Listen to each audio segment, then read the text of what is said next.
And today I will present a recent work that I did on crowdsourcing, and which is a joint work with Thomas Bonald.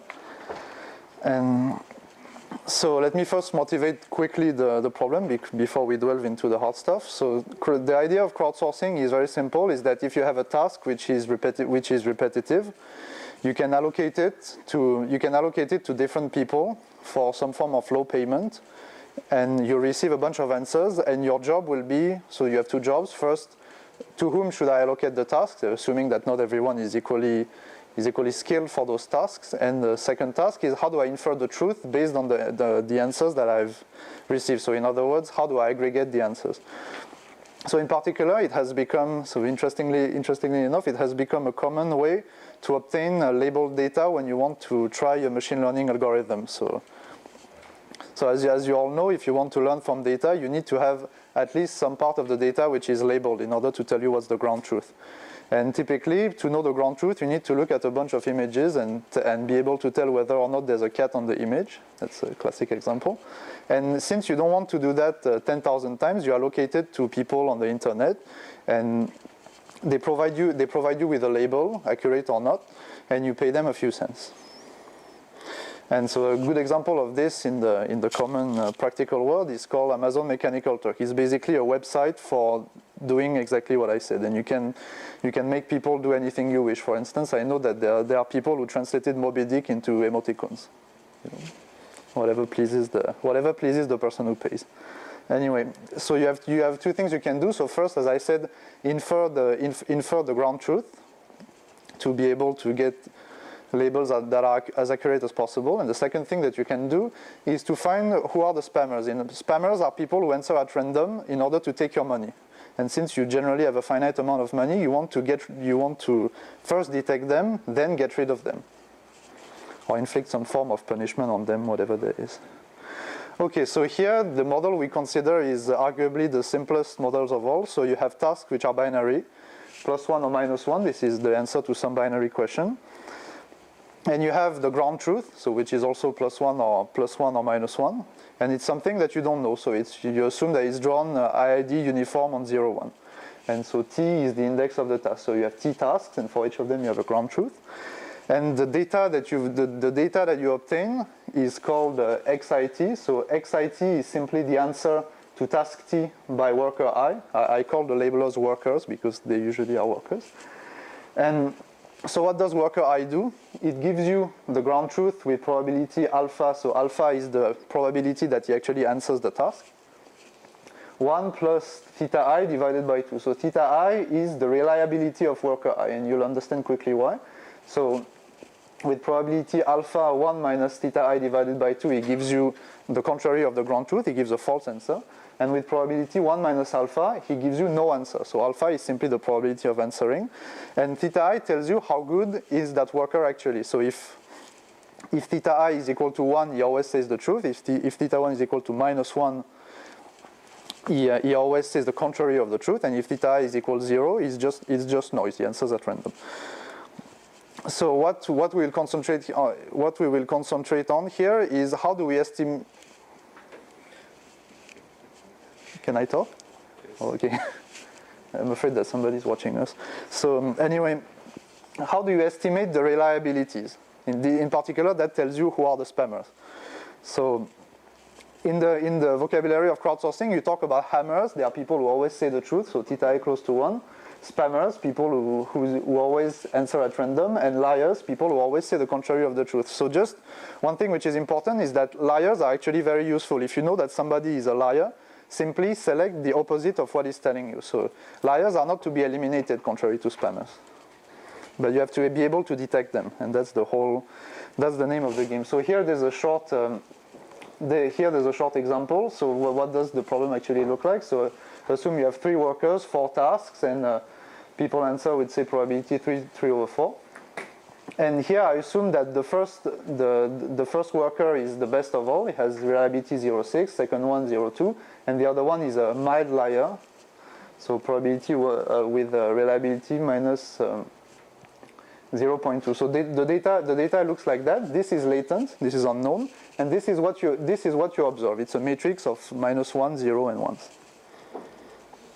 So first, so first, what is the simplest thing that you can do if you know how to add numbers is just use the majority vote. So you for task T, you sum the labels that you've obtained. So of course, if people don't answer the task, their answer doesn't count. And you select your estimate of the truth, so g hat of T, to be the sign of that sum. So if that sum is large, it's -1. It's 1. If that sum is negative and large, it's -1. And if it's 0, you answer at random. Fine. And in particular, that already gives you admittedly very naive estimate of theta. So what you can say is to reason in 2 steps. So first of all, let's say I can estimate the truth with up to some accuracy. Whenever I know the truth, I can also estimate the reliability of people. I can just say your reliability can be estimated by the number of times that you agree with the truth, right? So this is what is depicted here. So your naive estimate will simply be the number of times you agree minus the number of times you disagree, and divided by the total number of answers that you've provided. So of course, if this worked perfectly, I wouldn't be talking right now. So typically, when you have a lot of noise, this works very badly. And you can see here, so you can just calculate. This is what you obtain. And in my synthetic example here, the error rate is 50%. Okay, so now let's try to be a bit smarter. What would be the optimal thing if I knew theta, if I knew who is reliable and who is not reliable? Oh yeah, by the way, if all workers are equally skilled, majority voting is optimal. But here I'll be typically assuming that some people are very accurate and some people are very inaccurate. So what you should do if you knew theta, if you knew the latent parameters, you should use weighted majority voting. So in essence, it's the same thing. So g hat of theta is my estimate. And I take the sign of a linear combination of the answers. So wi is the weight that I give to worker I. And how do I calculate this weight? It's calculated as the log of 1 plus theta I divided by 1 minus theta I. So if you inspect this formula quickly, that tells you that if theta I is 0, that is I'm a spammer, the weight is 0, I simply disregard my answer. If the weight is 1, this number becomes plus infinity, so I give infinite weight to people who are perfectly accurate. And the contrary, if theta is equal to -1, and of course random tie breaking. And this is actually optimal. That's the best thing you can do. And there's a 3-line proof for this. Is just to apply the Niemann person, because essentially what you are doing is you're doing a hypothesis test. So you have hypothesis number 1, the truth is -1. Hypothesis number 2, the truth is 1. And in that case, we know that the optimal test is a likelihood ratio test. Write down the likelihood, and that's what you get. So this is done, and in particular, if I can estimate theta reasonably well, I can just plug my estimate of theta in there, and that gives me a very accurate estimate for the truth. So once again, so of course, my example is makes sure that nothing works, but. So here the error rate doesn't evolve, but in practice there's a large change anyway. So now let's talk business. So first, I believe the most basic thing that you can think of to estimate theta if you're a statistician is to use maximum likelihood estimation. Okay, and so you'd be correct to think that, but there's a slight problem here. So essentially, how do you calculate the likelihood of a sample? So a sample is that matrix X that I showed you, the answers. Given the ground truth and given theta, you have a sum of 2 terms. This is the likelihood of X if the ground truth were 1, and this is the likelihood of X if the ground truth were -1. Right? And if you want to obtain the complete likelihood, because G is latent, it's something that you don't know, you have to take expectation of this over G. And so this is horrible because this is not a convex function of theta. So in general, you know that if you want to maximize, so it should be concave, not convex, because we want to maximize.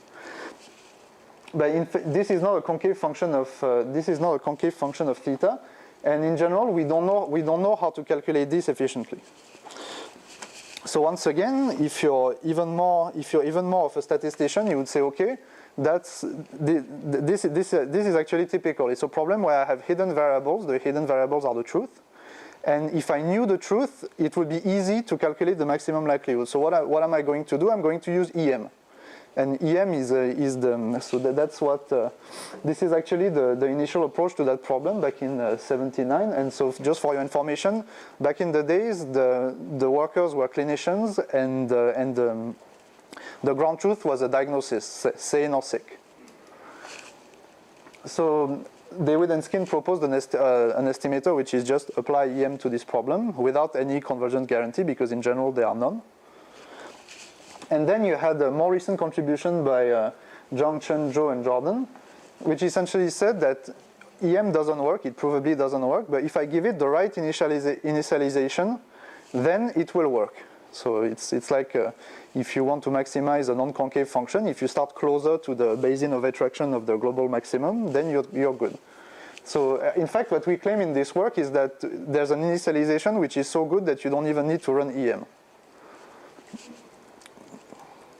So then, and it's funny because our estimator actually is very related to the way they initialize EM. But anyway, so another approach is that of so there's an initial paper by Karger, O, and Shah, and a bunch of extensions of it. But the essential idea is to apply a belief propagation-like algorithm. So here you have here it's a graphical model, because if you, for instance, if you know the truth of if you know the truth of a task, then the workers become independent. But in general, they are dependent, but they are simply linked through that.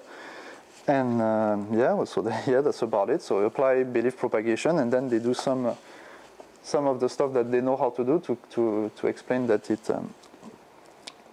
it converges when you have a reasonable graph, such as a random irregular graph, etc. And you have another stream of algorithms which are, so it's related to BP, in the sense that BP looks a lot like power iteration applied to a certain matrix. So what they are telling you essentially is that I look at this matrix of answers, and I'm going to calculate some of its singular vectors, and I'm going to estimate the truth from there. So you have two independent work, one from Ghosh and co-authors, another one from Dalvi, Desgupta, Kumar, Rastogi. So I'm not going to go into the details, but just to give you a rough idea of what you have to do in order to make those algorithms work. So how do you apply the EM problem to that algorithm? Well, you have simply two steps in which you assume that either the truth or the reliabilities are known. So the E step, the expectation step, is let us assume that the reliabilities are known. And in that case, I've already told you that the optimal way to estimate the truth is to use a weighted majority vote. So this is simply what I've written here. I said this, so this is it's Bayesian. So this is the probability that task T has truth equal to 1. So the answer to task T is 1. And so this probability must be proportional to exponential, and in the exponent you have exactly the same weighted average of the answers with the same definition of the weights. And then you have a maximization step. So here you assume that you know the ground truth, and we're trying to estimate theta. And the way you estimate theta is just as I said before. For each worker I, count the number of times that he agrees with the truth, the estimated truth, count the number of times he disagrees with the estimated truth, divide by the number of answers, and that's what you get. And if you alternate between those two steps, there is some hope that in the end you will converge, and that you won't be too far from the truth. So what is interesting here is that there's the estimation is joint between estimating the truth and estimating the reliabilities. You really alternate between those two things until something funny happens.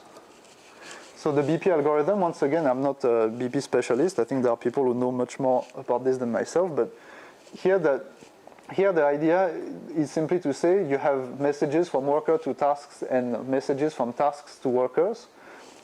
So what are the messages from workers to tasks? They are essentially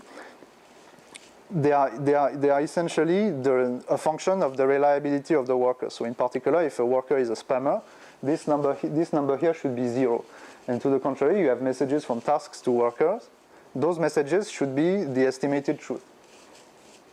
And so basically at the end, by iterating a BP-like procedure, so in that paper it's linear, it's not the full BP algorithm, you can prove a bunch of things in a particular setting when the task worker graph has some known properties. So anyway, so let me see.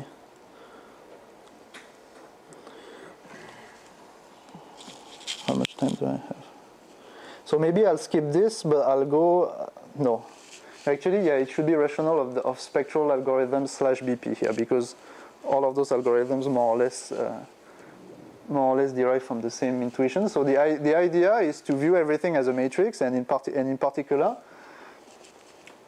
notice that what you're observing, this matrix X, the answers, they are essentially a noisy version of the following matrix. So alpha it's just a number, it's the probability that somebody answers.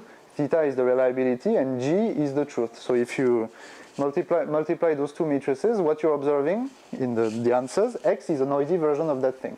So there is a good hope that if you take the matrix of answers and you calculate some of its singular vectors, then you will be able to extract the truth from here, and that's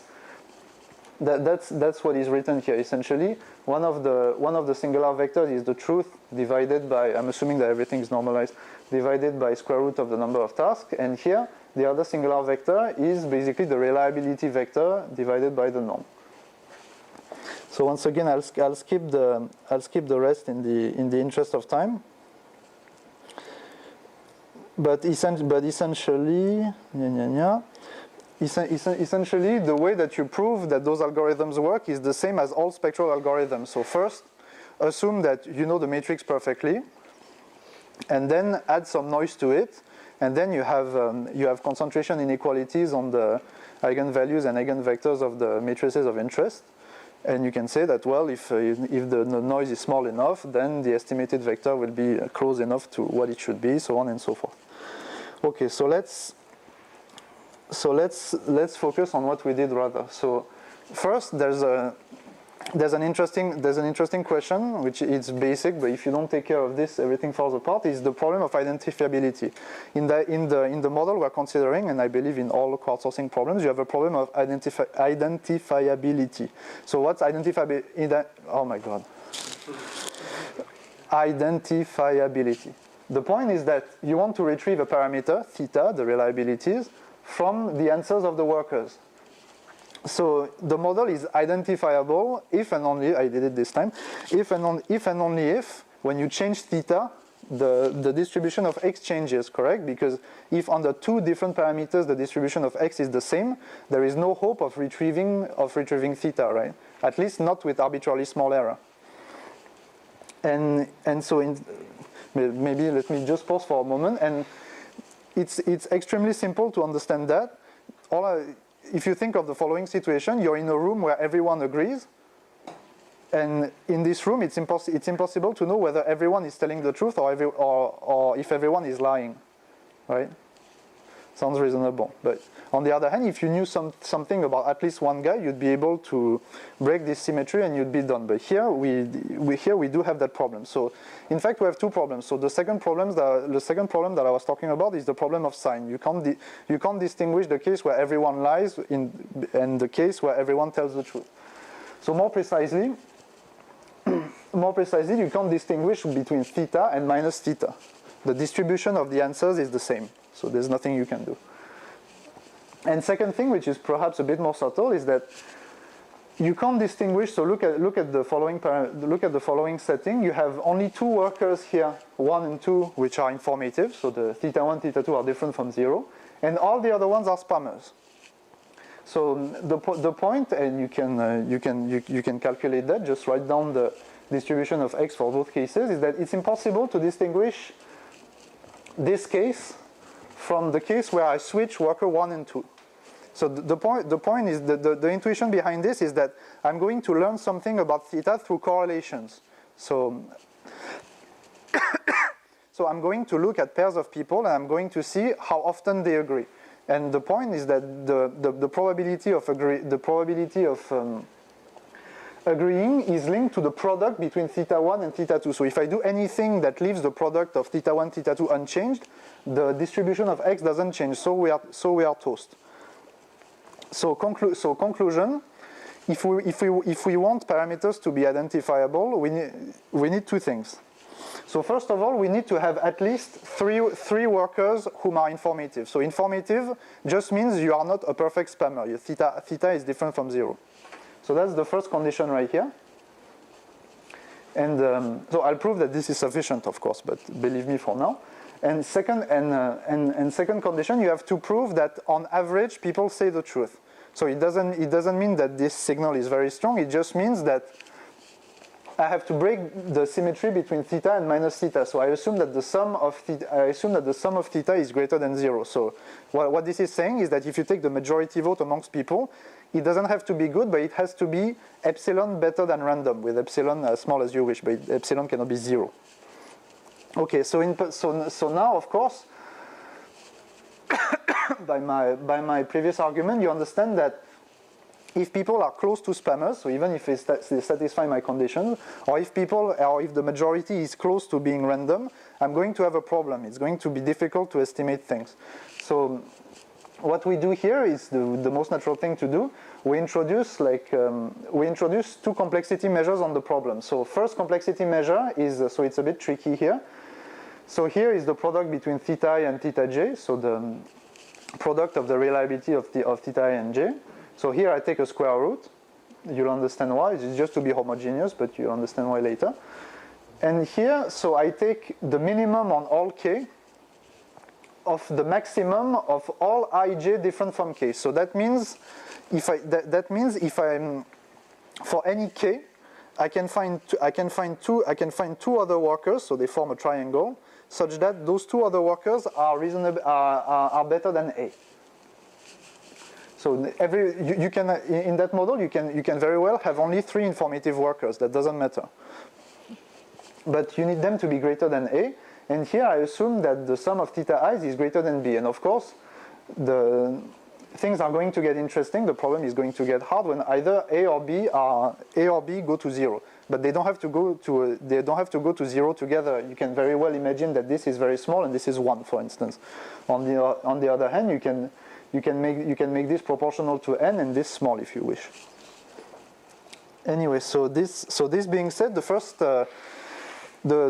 contribution of the work is to find a lower bound in terms of A and B. So it's a lower bound which is satisfied by any estimation procedure that you wish. So indeed, consider theta hat, which is any estimator of theta, whatever that is. And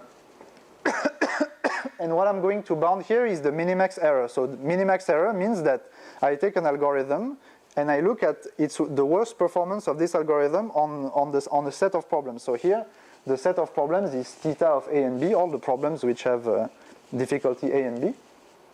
And what I'm telling you here is that if you have an algorithm whose minimax error, so here this is the infinite norm, the largest error on the components. If the minimax error is greater than epsilon with probability delta, then the number of samples, whatever the estimator is, must be greater than 2 quantities. So what are these? So first, you have those familiar logarithms that pop up everywhere. But there's a precise justification for those 2 quantities. So the first quantity here, this is linked to absolute value estimation. So let's say, assume that all thetas are positive, so the sign does not matter anymore. Here, this tells you that if A is very small, so if the most informative pairs are very weak, then you're going to need a number of samples that scales like 1 over A to the 4. And the second part here is linked to the sign estimation. So this essentially comes from how many samples do I need if I want to distinguish theta from minus theta with theta well chosen. So here you have a weaker dependency on A. It's only A to the 2, but you have B to the 2 here, and you have N as well as here. So in particular, this suggests, and this is correct actually, this suggests that things are going to get troublesome when B is close to square root of N. Because if B is equal to square root of N here, this condition here is stricter than this one, so the sign estimation won't be a problem. Okay, so how do we prove this? So of course we don't re-even the wheel. We do as any statistician would do. We take 2 parameters. that should be hard to distinguish, and then we calculate the Kullback-Leibler divergence between the two and conclude. So, of course, the name of the game is how do we find those parameters. So in particular, to get T1, so to get that bound on the absolute value estimation, you get the following example.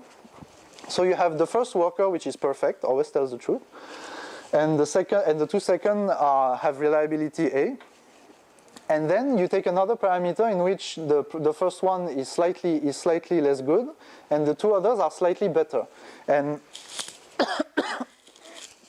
so for the more perceptive of you, you'll have noticed that this is chosen such that the product between this guy and this guy and the product between this guy and this guy does not change, the product of those two parameters. So you can't learn and you can't distinguish those two parameters from observing what happens to the pair 1 and 2. And you have to observe the only product that has changed is the product between this guy and that guy. So this versus this.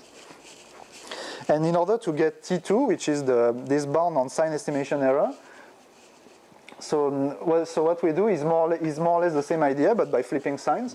So here you have two workers which are A, two workers which are minus A. So those two, if you sum those things, the sum is 0. And here is the same. We flip their signs, and we leave the other ones constant. So the only parameters that change between this guy and this guy are the four first workers. And so after a few inequalities on chi-square divergences and stuff like that, you can essentially, so you calculate the Kullback-Leibler divergence between this guy, and same thing, this guy and this guy. And once you have this, you're done, because you know that if you look at the minimum estimation error that you're going to do, either when the parameter is theta or the parameter is theta prime, this thing must be lower bounded by something which is 1 over, so whatever number here, and the exponential of d being the Kullback-Leibler divergence between the two, right? And so that's where the inequality comes from. So what should we? How much time do I have? Good. So what should we do? We are going to do something very simple, and in particular, what we wanted to do is not to have an algorithm which is iterative and have an algorithm that you can implement as a streaming algorithm. That means if tasks arrive one after the other, you're not given the full matrix right away, you would like to process those tasks in a sequential manner. So for instance, that doesn't work if you want to run BP. BP runs on the whole matrix. Same thing for EM and same thing for other things. Anyway, so actually there is a very simple algorithm for estimating theta if you look at the covariance matrix of the answers. So let's look at it for a second. So Cij. So what is Cij? This is simply the expectation of xi and xj. So I recall that xi and xj are the answers given by I and j, given the fact that they both answer. Of course, if one of them is 0, we are not going to learn anything. So you can do a quick calculation and show that this is essentially theta I, theta j. So you see those products of theta I, theta j keep popping up everywhere. So this is actually nice, because now let's take a triangle. You take I, j, and k, 3 different workers, and you calculate the product between Cik, Cgk. So multiply those two numbers, you end up with theta I, theta j, theta k to the 2.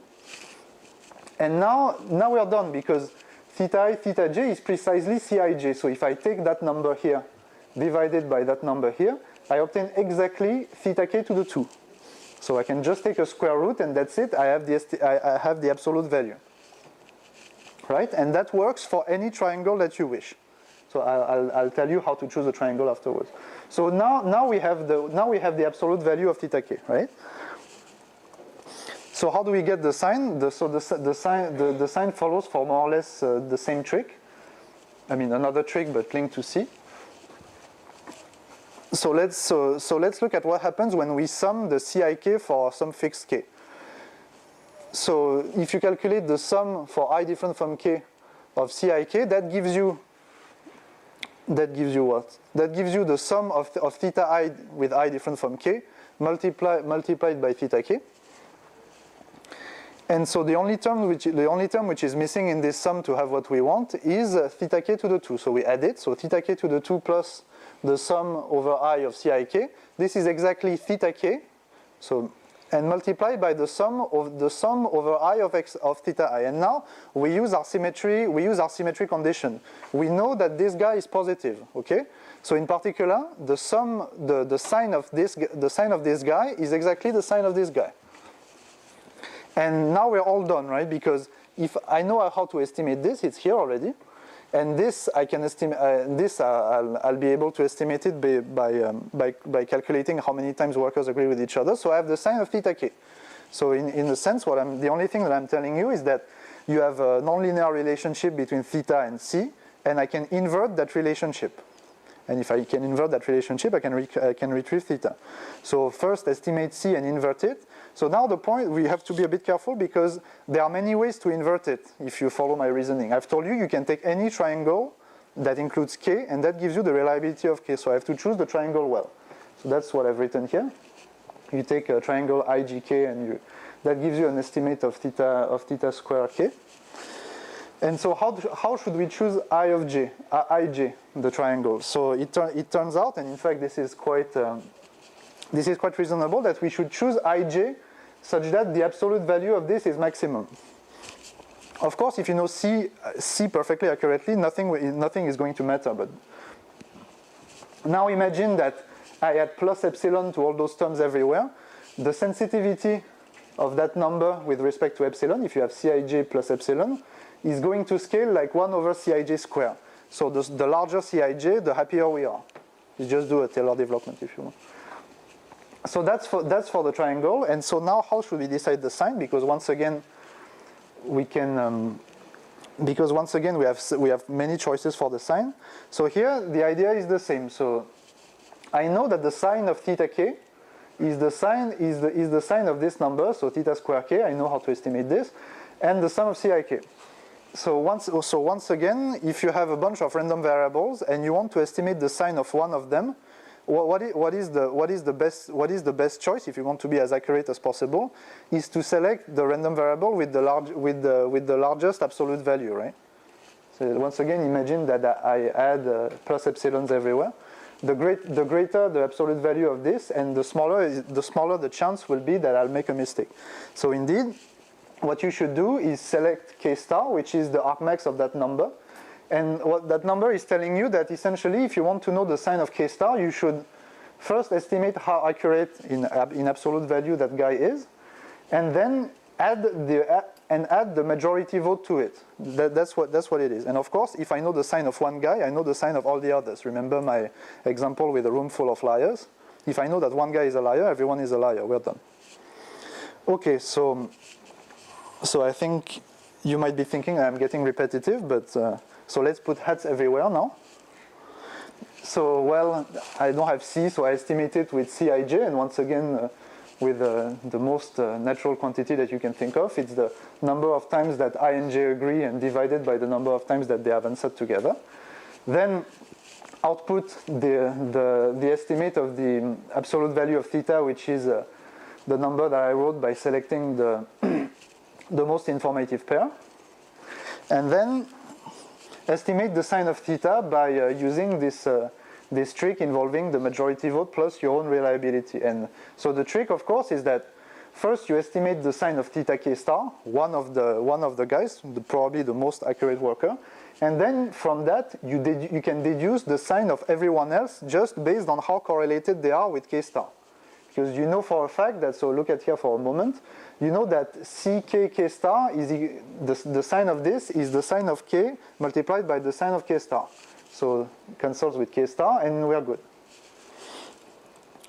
Okay, so after the result that we prove is that if you follow this estimation procedure, you obtain essentially an algorithm which is minimax optimal. So minimax optimal in the sense that it touches our lower bound up to a multiplicative universal constant, a number that does not depend on anything. So once again, the same familiar quantities. So of course, you don't take epsilon equal to 1, for example, but take them, if you take epsilon reasonably small, say smaller than 1/2 or whatever, you know that so here the means have become max.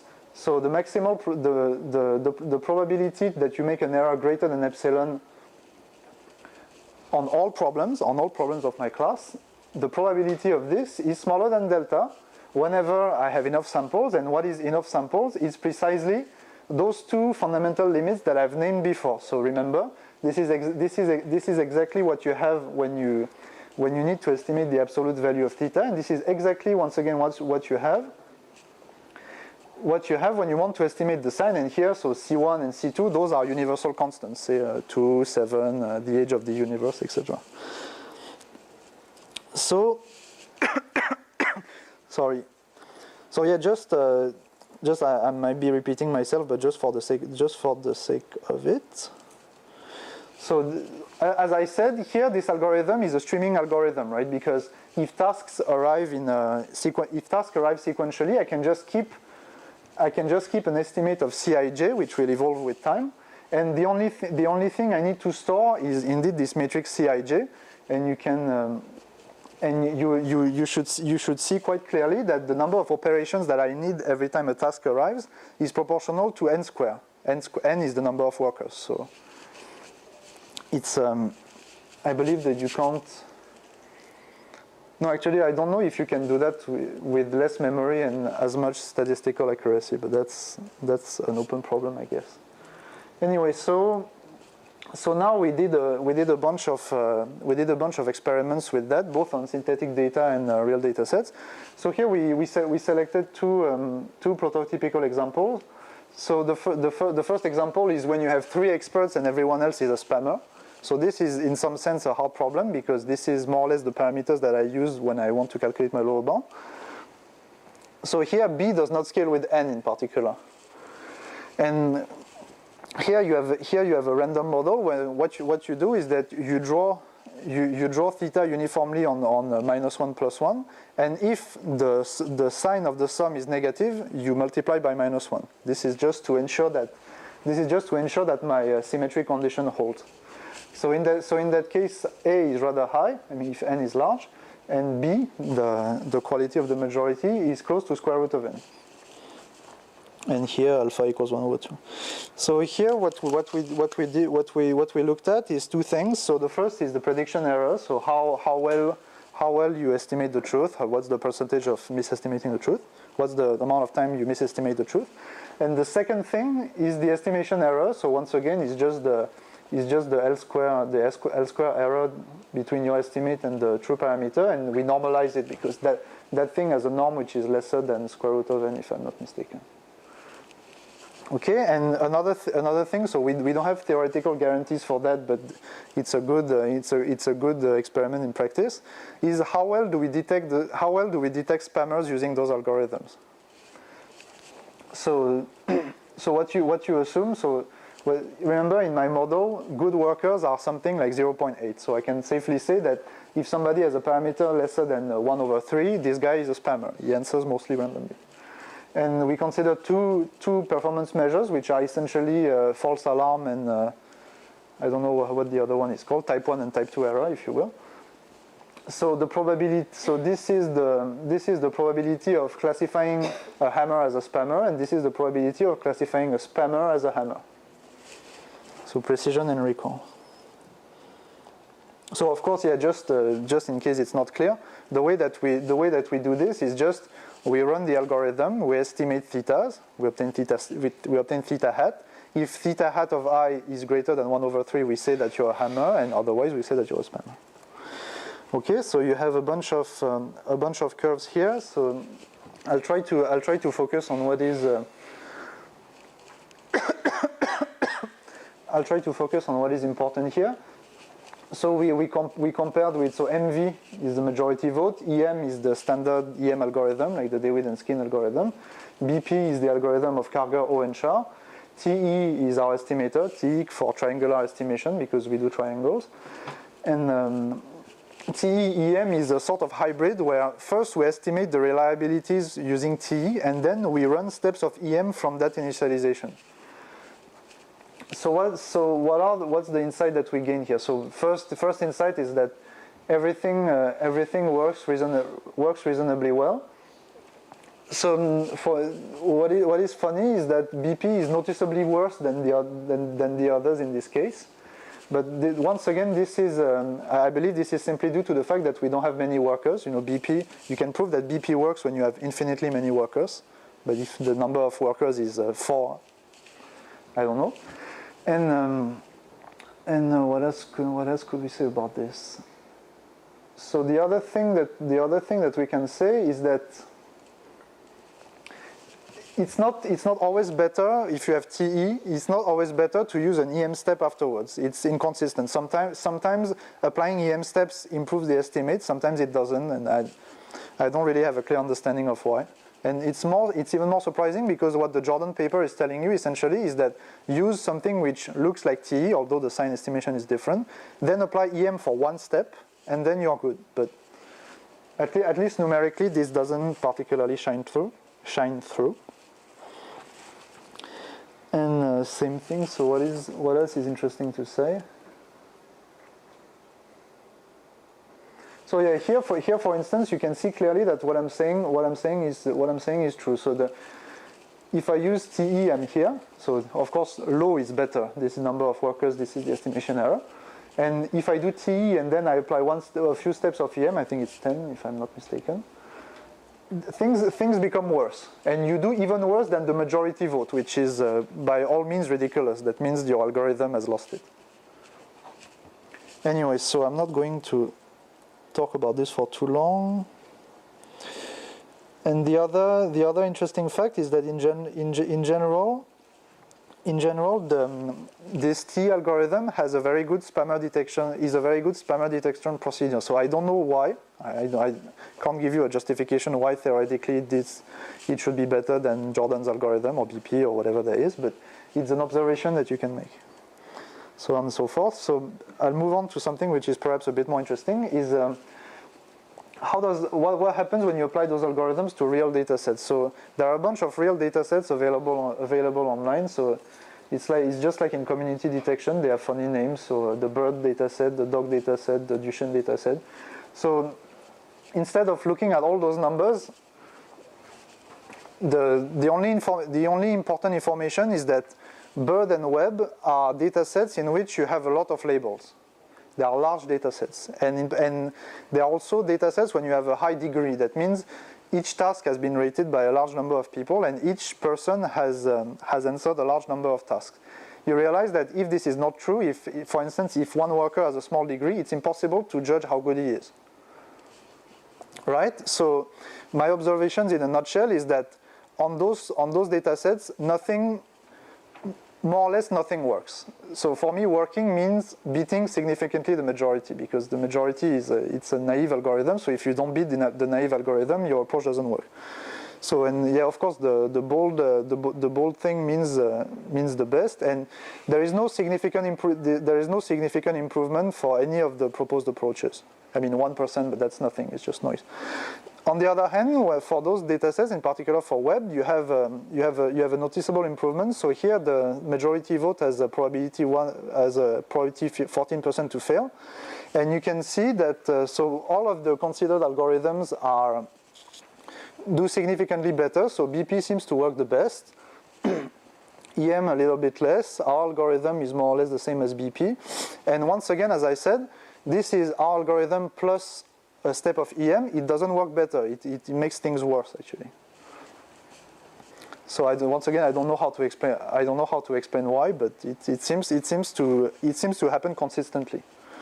And so to me, the point of those numbers is what is interesting here is to understand the difference in terms of complexity. If you want to implement BP, you need to store the whole data set in memory.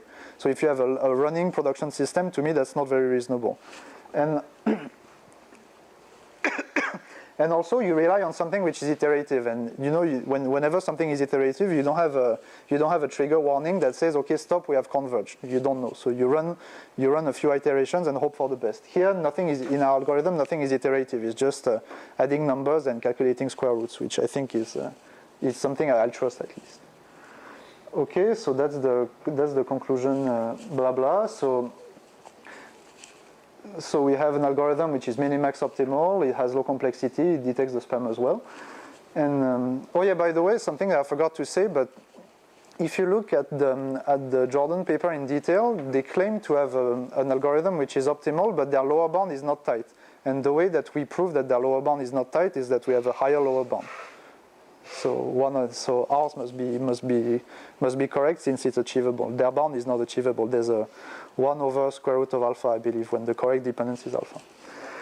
Okay, and to me, at least, what I think is that the most interesting feature of that work is to have actually a lower bound that tells you what are the hard problems. So, not that it really matters in real life because, you know, data is not generated by a model, it's generated by humans, and humans have no model. But it tells you essentially when does the problem get hard and what you should do to address it. So if you give me a data set, I can look at it and I can tell you, okay, this looks like a hard data set, be careful. If it's an easy data set or it's a small data set, don't even bother, just apply majority voting. And what do we plan to do after this talk? So question 1 is when does EM improve things? So in practice, it doesn't always work. Sometimes it fails miserably. Sometimes it works much better than the other approaches, and I don't really understand why. And the second thing, which is natural, is how do you extend this to binary labels? So instead of inferring the reliability of a worker, you have to infer what you call a confusion matrix. Confusion matrix is just if the answer is A, what is the probability of answering B? And that's it. Thank you for your attention.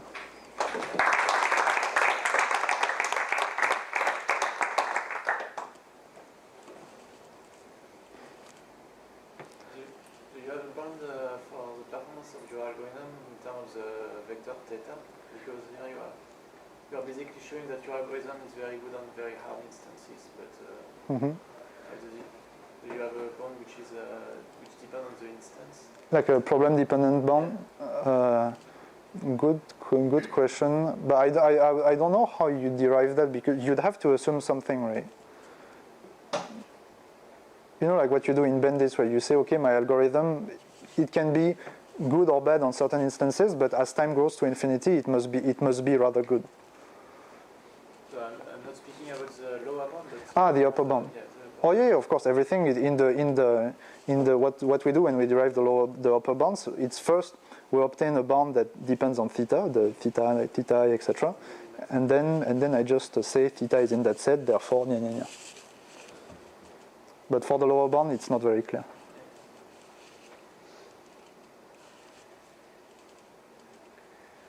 Didn't you say that the practice was to send some labels with known results to test the reliability of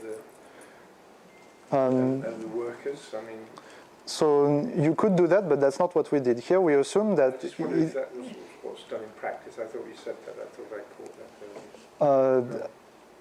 I don't know. I think it depends on the system. But I think what you would do, at least as far as classification algorithms are concerned, is that you have a very small set of labeled instances, and then you have a very large set of unlabeled instances, and you can use the two in conjunction. But here, what I'm assuming is the crowdsourcing style problem. You don't know the truth for any of the tasks. You don't allocate experts. So what you're talking about is allocating experts. But we don't consider that. But that would be interesting. If you have a budget of experts, how do you allocate them, so on and so forth.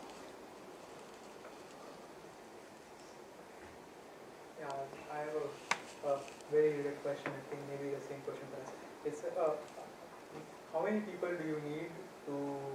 So, is there a bound on something like I need X number of people whom I know I would never lie, and that is sufficient to avoid identifiability?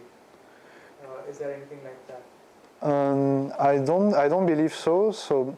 Well, the only thing I'm assuming is that the number of workers and the parameters are fixed, and I can make T grow. I can make the number of tasks grow. I can have 3 people if you want. That's not really a problem. You just that's another interesting thing. If you look at the bound of Jordan, their analysis of EM requires that the number of workers get large. So maybe that's where the catch is. Why EM doesn't work very well when you apply it with 10 or 20 workers. But here you can have n equals 3, that doesn't matter.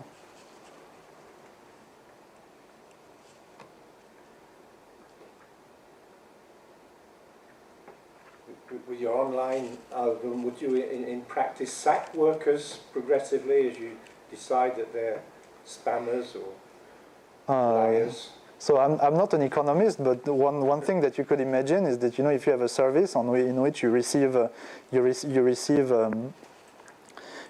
money every time you answer a task, you could imagine that, you know, the manager of the system says, okay, if you spam too much, I'm going to set your bank account to 0.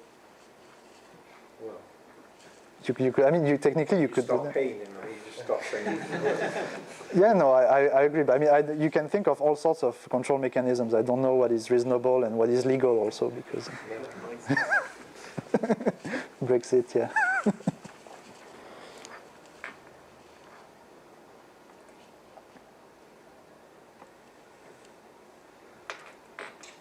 No questions? Thank you.